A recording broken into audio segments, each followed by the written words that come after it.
What is IBS? IBS అంటే ఇప్పుడు కొంతమంది ఈవెన్ వాటర్ తాగినా లేదు ఏదైనా తిన్న వెంటనే ఇమ్మీడియట్గా మోషన్కి వెళ్తూ ఉంటారు, వాష్రూమ్కి వెళ్ళాల్సి వస్తుంది. సో ఇది కంటిన్యూస్గా ప్రతిసారి తిన్న వెంటనే ఇలా మోషన్కి వెళ్తున్నారు అని అంటే దాని అర్థం ఏంటంటే మీకు ఇరిటబుల్ బowel సిండ్రోమ్ అనేది వచ్చింది అని అర్థం.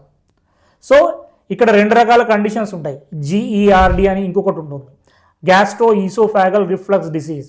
ఇది ఓన్లీ ఈసోఫాగస్లో మీకు రిఫ్లక్స్ అవ్వడం వల్ల వచ్చేదాన్ని గ్యాస్ట్రో ఈసోఫాగల్ రిఫ్లక్స్ డిసీజ్ అని అంటాం.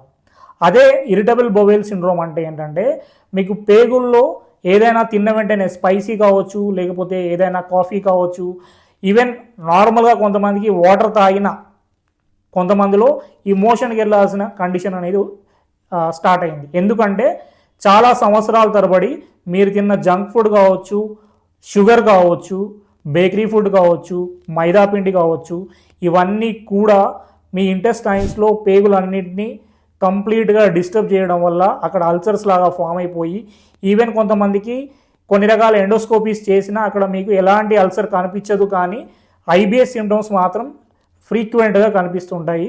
ఇది ఒక్క రోజులో వచ్చిన ప్రాబ్లం కాదు అండ్ ఒక్క రోజులో పోయేది కూడా కాదు.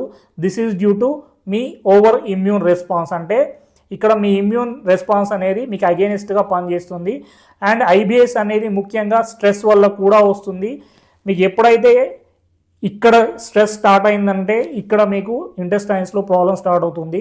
బికాజ్ మీ స్టమక్ అనేది సెకండ్ బ్రెయిన్ అనమాట. ఎక్కువైనప్పుడు కూడా మీకు ఐబిఎస్ ఎక్కువయ్యే ఛాన్స్ అనేది ఉంటుంది.